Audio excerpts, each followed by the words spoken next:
নমস্কাৰ science class লৈ আপোনালোকক স্বাগতম জনাইছো। আজিৰ এই ভিডিঅ'টোত ক্লাছ 9ৰ চেপ্টাৰ 1ৰ প্ৰশ্ন উত্তৰসমূহ আলোচনা কৰিম। তো চেপ্টাৰ 1টো হৈছে আমাৰ চাৰিওকাষৰ বস্তুবোৰ। এই চেপ্টাৰটোৰ প্ৰশ্ন উত্তৰসমূহ আজি ভিডিঅ'টোত আলোচনা কৰিম। তো প্ৰশ্নাৱলী পৃষ্ঠা নম্বৰ 3ৰ প্ৰশ্নাৱলী যেটো প্ৰশ্ন আছে 1 নম্বৰ প্ৰশ্নটো হৈছে তলৰ কোনবোৰ পদাৰ্থ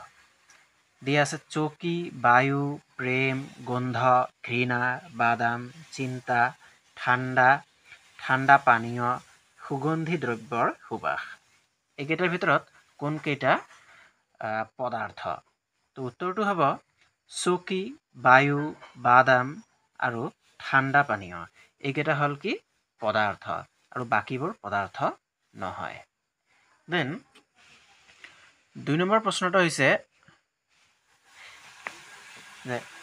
তলৰ পৰ্যবেক্ষণটোৰ কাৰণ দৰ্শোৱা। কি দিছে পৰ্যবেক্ষণটো? উত্তপ্ত অৱস্থাত থকা বস্তুৰ গোন্ধ কেইবা মিটাৰ দূৰৰ পৰা পোৱা যায়, কিন্তু ঠাণ্ডা বস্তুৰ গোন্ধ পাবলৈ ওচৰলৈ যাব লাগে। কি কৈছে যে উত্তপ্ত অৱস্থাত থকা বস্তুৰ গোন্ধ কেইবা মিটাৰ দূৰৰ পৰা পোৱা যায়, কিন্তু ঠাণ্ডা বস্তুৰ গোন্ধ পাবলৈ ওচৰলৈ যাব লাগে। কিয়? তাৰ কাৰণটো হ'ল যে উষ্ণতা বৃদ্ধি হ'লে পদাৰ্থৰ কণিকাবোৰৰ গতিশক্তি বৃদ্ধি হয় আৰু ব্যাপনৰ হাৰ বাঢ়ে। সেয়েহে উত্তপ্ত অৱস্থাত থকা বস্তুৰ গোন্ধ কেইবা মিটাৰ দূৰৰ পৰা পোৱা যায়। কি হয়? যদি উষ্ণতা বৃদ্ধি হয় তেন্তে পদাৰ্থৰ কণিকাবোৰৰ গতিশক্তি কি হয়? বাঢ়ি যায় আৰু ফলত ব্যাপনৰ হাৰো কি হয়? বাঢ়ি যায়। সেয়েহে উত্তপ্ত অৱস্থাত থকা বস্তুৰ গোন্ধ কেইবা মিটাৰ দূৰৰ পৰা পোৱা যায়। দেন নেক্সট কোৱেশ্চন নম্বৰ 3 কি কৈছে এজন ডুবাৰুৱে সাঁতোৰাৰ সময়ত পুখুৰীৰ পানী ফালি সোমাই যাব পাৰে। পদাৰ্থৰ কি ধৰ্মৰ ভিত্তিত এইটো সম্ভৱ? কি কৈছে ডুবাৰু এজনে সাঁতোৰাৰ সময়ত কি কৰে পুখুৰীৰ পানী ফালি সোমাই যাব পাৰে। এইটো পদাৰ্থৰ কি ধৰ্মৰ ভাৱে এইটো হয় বা সম্ভৱ? তাৰ উত্তৰটো হ'ব পানীৰ কণিকাবোৰৰ মাজৰ আকৰ্ষণ বল কম হোৱা বাবে ডুবাৰুৱে সাঁতোৰাৰ সময়ত পুখুৰীৰ পানী ফালি সোমাই যাব পাৰে। আমি কি জানো যে তৰল বা জুলীয়া পদাৰ্থৰ কণিকাবোৰৰ মাজৰ আকৰ্ষণ বল কি হয়? কম হয়। সেয়েহে এজন ডুবাৰুৱে সাঁতোৰাৰ সময়ত পানীৰ মাজেৰে পানী ফালি সোমাই যাব পাৰে। দেন কুৱেশ্চন নম্বৰ 4 কি কৈছে পদাৰ্থৰ কণিকাবোৰৰ বৈশিষ্ট্যবিলাক কি কি? পদাৰ্থৰ কণিকাবোৰৰ বৈশিষ্ট্যবিলাক কি কি? আমি জানো যে পদাৰ্থৰ কণিকাবিলাকৰ বৈশিষ্ট্যবিলাক হ'ল পদাৰ্থৰ কণিকাবোৰৰ মাজত ব্যৱধান আছে। তাৰমানে পদাৰ্থৰ যিবোৰ কণিকা আছে সেইবোৰৰ মাজত কি আছে? গ্যাপ আছে, অৰ্থাৎ ব্যৱধান আছে। দেন 2 নম্বৰ বৈশিষ্ট্যটো হ'ল পদাৰ্থৰ কণিকাবোৰ অনবৰতে গতি কৰি থাকে। পদাৰ্থৰ কণিকাবোৰ কি স্থিৰ নহয়, এইবোৰ গতি কৰি থাকে। দেন 3 নম্বৰটো হ'ল পদাৰ্থৰ কণিকাবোৰৰ মাজত আকৰ্ষণ বল আছে। পদাৰ্থৰ কণিকাবোৰে এটা কণিকাই আন এটা কণিকাক কি কৰে? আকৰ্ষণ কৰি থাকে। সো পদাৰ্থৰ কণিকাবোৰৰ মাজত কি আছে? এটা আকৰ্ষণ বল আছে। দেন নেক্সট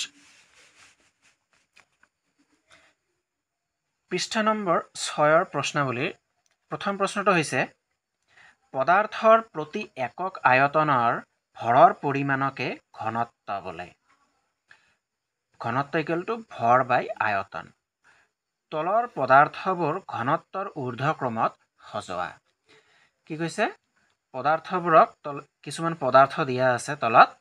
এইবোৰক কি কৈছে? ঘনত্বৰ ঊৰ্ধ্বক্ৰমত মানে কম ঘনত্বৰ পৰা বেছি ঘনত্বলৈ কি সজাব দিছে। পদাৰ্থবোৰ দিছে বায়ু, চিমনিৰ পৰা ওলোৱা ধোঁৱা, মৌ, পানী, চকমাটি, কপাহ আৰু লো। তেন্তে ঊৰ্ধ্বক্ৰমত সজালে হ'ব সবতকে কম ঘনত্ব হৈছে ইয়াত বায়ু, তাৰপিছত আছে চিমনিৰ পৰা ওলোৱা ধোঁৱা, তাতকৈ অলপ ঘনত্ব বেছি আছে পানীৰ, তাৰপিছত হ'ব মৌ, তাৰপিছত কপাহ, তাৰপিছত চকমাটি আৰু ইয়াত সবতছে ঘনত্ব বেছি কাৰ? লো। তো লোটো হ'ব লাষ্টত দেন কোৱেশ্চন নম্বৰ 2A কি কৈছে পদাৰ্থৰ বিভিন্ন অৱস্থাৰ বৈশিষ্ট্যবোৰৰ পাৰ্থক্য দেখুৱাই এখন তালিকা প্ৰস্তুত কৰা পদাৰ্থৰ বিভিন্ন অৱস্থাৰ বৈশিষ্ট্যবোৰৰ পাৰ্থক্য দেখুৱাই এখন তালিকা প্ৰস্তুত কৰা পদাৰ্থৰ অৱস্থা আমি তিনিটা পাইছো এটা হৈছে গোটা এটা হৈছে জুলীয়া আৰু এটা হৈছে কি গেছীয় এই তিনিটা অৱস্থাৰ বৈশিষ্ট্যবোৰৰ পাৰ্থক্য দেখুৱাই এখন তালিকা প্ৰস্তুত কৰিব দিছে তো উত্তৰটো হ'ব গোটা পদাৰ্থৰ কি হ'ব নিৰ্দিষ্ট আকৃতি আৰু আয়তন আছে কিন্তু জুলীয়া পদাৰ্থৰ ক্ষেত্ৰত কি ইয়াৰ নিজা আকৃতি নাই কিন্তু নিৰ্দিষ্ট আয়তন আছে জুলীয়া পদাৰ্থৰ নিজা কোনো আকৃতি নাই ইয়াক যি পাত্ৰত ৰখা হয় সেই পাত্ৰৰে আকৃতি লয় আৰু গেছীয় পদাৰ্থৰ কি হৈছে নিৰ্দিষ্ট আকৃতি আৰু আয়তন নাই গেছীয় পদাৰ্থৰ নিৰ্দিষ্ট আকৃতিও নাই আয়তনো নাই তাৰ পিছত কণিকাবোৰৰ মাজৰ আকৰ্ষণ বল অতি বেছি গোটা পদাৰ্থৰ কণিকাবোৰৰ মাজৰ আকৰ্ষণ বল অতি বেছি আৰু জুলীয়া পদাৰ্থৰ কণিকাবোৰৰ মাজৰ আকৰ্ষণ বল মধ্যমীয়া মানে জুলীয়া পদাৰ্থৰ কণিকাবোৰৰ আকৰ্ষণ বল গোটাতকৈ কি হয় কম হয় গোটা পদাৰ্থতকৈ কম হয় আৰু গেছীয় পদাৰ্থৰ ক্ষেত্ৰত কণিকাবোৰৰ মাজৰ আকৰ্ষণ বল অতি কম মানে গোটা বা জুলীয়া পদাৰ্থতকৈ কম হয় গেছীয় পদাৰ্থৰ কণিকাবোৰৰ মাজৰ আকৰ্ষণ বলটো কি হয় একেবাৰে কম হয় দেন 3 নম্বৰটো হৈছে কণিকাবোৰৰ মাজৰ ব্যৱধান অতি কম গোটা পদাৰ্থৰ কণিকাবোৰৰ মাজৰ ব্যৱধান অতি কম মানে কণিকাবোৰৰ মাজত থকা গেপটো কম অতি কম কিন্তু জুলীয়া পদাৰ্থৰ কণিকাবোৰৰ মাজৰ ব্যৱধান মধ্যমীয়া মানে গোটা পদাৰ্থতকৈ অলপ ব্যৱধানটো অলপ বেছি কিন্তু গেছীয় পদাৰ্থৰ কণিকাবোৰৰ মাজৰ ব্যৱধান অতি বেছি মানে গোটা বা জুলীয়া পদাৰ্থতকৈ ইহঁতৰ কণিকাবোৰৰ মাজৰ ব্যৱধানটো অতি বেছি তাৰপিছত 4 নম্বৰটো হৈছে সংকোচনীয়তা অতি নগণ্য মানে গোটা বস্তুক সংকোচন কৰিব নোৱাৰি ইহঁতৰ সংকোচনশীলতা বহুত কম মানে অতি নগণ্য কিন্তু জুলীয়া পদাৰ্থৰ সংকোচনীয়তা গোটা পদাৰ্থতকৈ কি অলপ বেছি আৰু গেছীয় পদাৰ্থৰ ক্ষেত্ৰত সংকোচনীয়তা গোটা বা জুলীয়া পদাৰ্থতকৈ অতি বেছি মানে ইহঁতৰ সংকোচনীয়তা গোটা বা জুলীয়া পদাৰ্থতকৈ বেছি থাকে দেন 3 নম্বৰ প্ৰশ্নটো কৈছে তলৰ বিষয়বিলাকৰ ওপৰত মন্তব্য দিয়া কি দিছে এটা হৈছে দৃঢ়তা এটা হৈছে সংকোচনশীলতা প্ৰবাহিতা আকাৰ গতিশক্তি আৰু ঘনত্ব তো দৃঢ়তা কাক কয় পদাৰ্থই নিজৰ আকৃতি অপৰিৱৰ্তিত কৰি ৰখাৰ প্ৰৱণতাক দৃঢ়তা বোলে কি যিকোনো পদাৰ্থই নিজৰ যিটো আকৃতি থাকে সেই আকৃতিটো কি পৰিৱৰ্তন কৰিব নিবিচাৰে পদাৰ্থৰ এই ধৰ্মটোক কি বুলি কোৱা হয় দৃঢ়তা গোটা পদাৰ্থৰ দৃঢ়তা বেছি জুলীয়া বা গেছীয় পদাৰ্থতকৈ গোটা পদাৰ্থৰ দৃঢ়তা কি বেছি দেন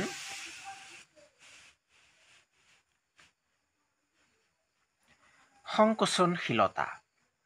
চাপ প্ৰয়োগ কৰি পদাৰ্থৰ আয়তন হ্ৰাস কৰিব পৰা ধৰ্মটোক সংকোচনশীলতা বুলি কোৱা হয় চাপ প্ৰয়োগ কৰি কি কৈছে পদাৰ্থৰ আয়তন কি কম কৰিব পৰা ধৰ্মটোক কি বুলি কৈছে সংকোচনশীলতা বুলি কৈছে গেছীয় পদাৰ্থৰ সংকোচনশীলতা সৰ্বাধিক জুলীয়া বা গোটা পদাৰ্থতকৈ গেছীয় পদাৰ্থৰ সংকোচনশীলতা কি হয় আটাইতকৈ বেছি হয় গোটা পদাৰ্থৰ সংকোচনশীলতা একেবাৰে কম হয় তাতকৈ জুলীয়া পদাৰ্থৰ অলপ বেছি কিন্তু গেছীয় পদাৰ্থৰ সংকোচনশীলতা কি হয় আটাইতকৈ বেছি তাৰপিছত কি হয় প্ৰবাহিতা কাক কয় পদাৰ্থই বৈ যাব পৰা ধৰ্মটোক প্ৰবাহিতা বুলি কোৱা হয় মানে পদাৰ্থ এটা পানীৰ দৰে বৈ যোৱা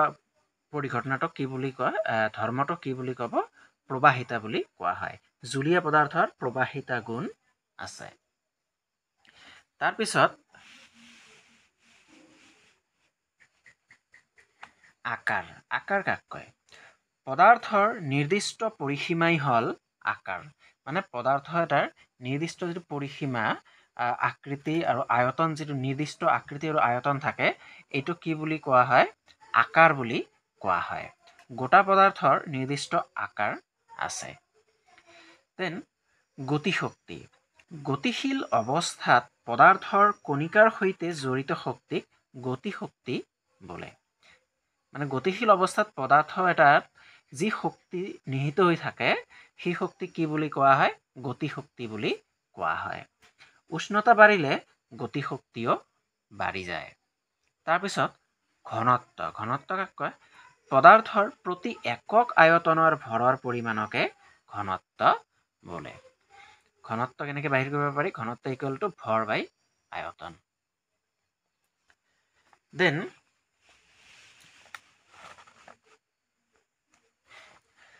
কোৱেশ্চন নম্বৰ 3 কি কৈছে কাৰণ দৰ্শোৱা 3 এ দিছে কোনো এটা বন্ধ পাত্ৰত গেছ ৰাখিলে সেই গেছে পাত্ৰটোৰ সকলো অংশ অধিকাৰ কৰে কি কৈছে বন্ধ পাত্ৰ এটাত যদি গেছ ৰখা হয় সেই গেছে পাত্ৰটোৰ কি সকলো অংশ অধিকাৰ কৰি থাকে এইটো কিয় হয় কাৰণ দৰ্শোৱা উত্তৰটো হ'ব গেছীয় পদাৰ্থৰ কণিকাবোৰৰ মাজৰ আকৰ্ষণ বল যথেষ্ট কম যাৰ বাবে কণিকাবোৰ মুক্তভাৱে বিচৰণ কৰিব পাৰে সেয়েহে গেছে পাত্ৰটোৰ সকলো অংশ অধিকাৰ কৰে কি কৈছে গেছীয় পদাৰ্থৰ কণিকাবোৰৰ মাজৰ আকৰ্ষণ বল কি হয় যথেষ্ট কম হয় যাৰ ফলত কণিকাবোৰে কি মুক্তভাৱে বিচৰণ কৰিব পাৰে পাত্ৰটোত সেয়েহে গেছে পাত্ৰটোৰ সকলো অংশ অধিকাৰ কৰি থাকে দেন নেক্সট কুৱেশ্যনটো হ'ল বি নম্বৰটো কৈছে ধাৰক পাত্ৰৰ বেৰত গেছে চাপ দিয়ে কাৰণ দৰ্শোৱা ধাৰক পাত্ৰৰ বেৰত গেছে চাপ দিয়ে মানে যি পাত্ৰত গেছ ৰখা হয় সেই পাত্ৰৰ বেৰত গেছে কিয় চাপ দিয়ে উত্তৰটো হ'ব গেছীয় পদাৰ্থৰ কণিকাবোৰৰ মাজৰ আকৰ্ষণ বল যথেষ্ট কম ফলত কণিকাবোৰে যাদৃচ্ছিকভাৱে চাৰিওফালে গতি কৰিব পাৰে আৰু পাত্ৰৰ বেৰত চাপ দিয়ে আমি কি জানো গেছীয় পদাৰ্থৰ কণিকাবোৰৰ মাজৰ আকৰ্ষণ বল কি হয় যথেষ্ট কম হয় ফলত কণিকাবোৰ কি যাদৃচ্ছিকভাৱে পাত্ৰটোৰ চাৰিওফালে কি গতি কৰিব পাৰে আৰু সেয়েহে পাত্ৰৰ বেৰত কি হয় চাপ দিয়ে দেন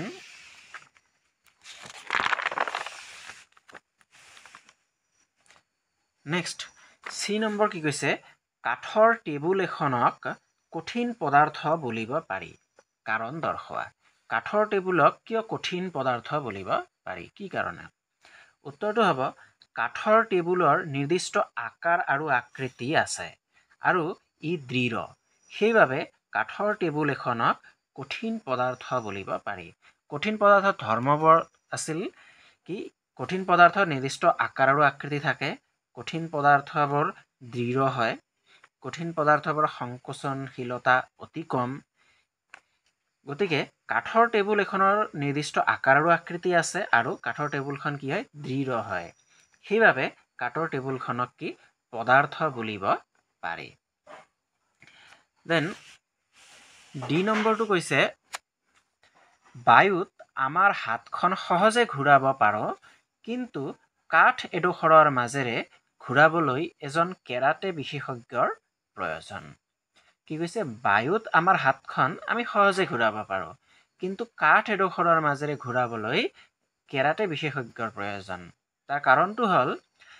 যে গেছীয় পদাৰ্থৰ কণিকাবোৰৰ মাজত ব্যৱধান বেছি আৰু আকৰ্ষণ বল কম আমি এইটো গেছীয় পদাৰ্থৰ ধৰ্মত এইটো পাইছোঁ যে গেছীয় পদাৰ্থৰ কণিকাবোৰৰ মাজত কি হয় ব্যৱধানটো বেছি হয় আৰু আকৰ্ষণ বল কি হয় কম হয় সেইবাবে বায়ুত আমাৰ হাতখন সহজে ঘূৰাব পাৰোঁ কিন্তু গোটা পদাৰ্থৰ কণিকাবোৰৰ মাজত ব্যৱধান অতি কম আৰু আকৰ্ষণ বল যথেষ্ট বেছি সেইবাবে কাঠ এডোখৰৰ মাজেৰে হাতখন ঘূৰাবলৈ কেৰাটে বিশেষজ্ঞৰ প্ৰয়োজন দেন 4 নম্বৰ প্ৰশ্ন হৈছে যে কঠিন পদাৰ্থৰ তুলনাত জুলীয়া পদাৰ্থৰ ঘনত্ব কম কিন্তু দেখিছানে বৰফ পানীত উপঙে কিয় বাৰু কি কৈছে আমি জানো কঠিন পদাৰ্থৰ তুলনাত জুলীয়া পদাৰ্থৰ ঘনত্ব কি হয় কম হয় কিন্তু বৰফ পানীত উপঙে বৰফটো কঠিন পদাৰ্থ হয় ই পানীত কেনেকৈ উপঙে তো ইয়াৰ উত্তৰটো হ'ব পানী গোট মাৰি বৰফ হয় যদিও বৰফৰ কণিকাবোৰৰ মাজত বহুতো খালী ঠাই থাকি যায় ফলত বৰফৰ ঘনত্ব কি হয় কমি যায় সেয়েহে বৰফ পানীত উপঙে দেন নেক্সট কোৱেশ্চন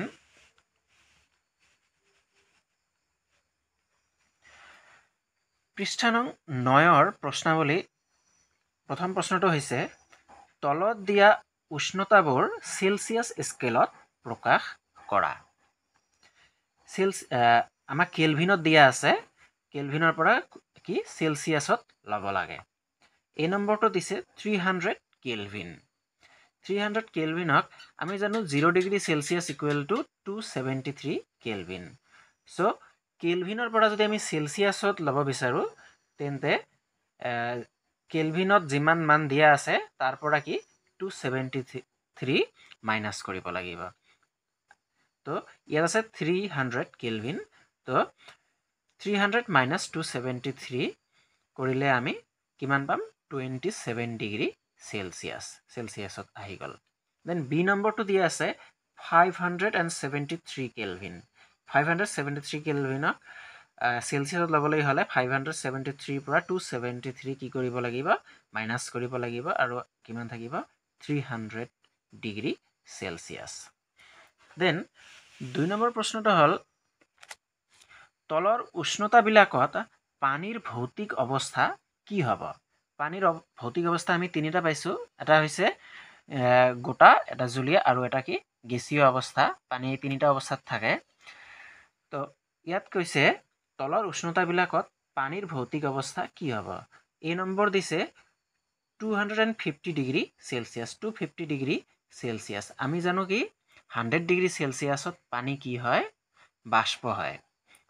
তো ইয়াত দিছে 250 ডিগ্ৰী সেলসিয়াছ তো 250 ডিগ্ৰী সেলসিয়াছত পানী কি হ'ব গেছীয় অৱস্থাত থাকিব মানে বাষ্প হৈ যাব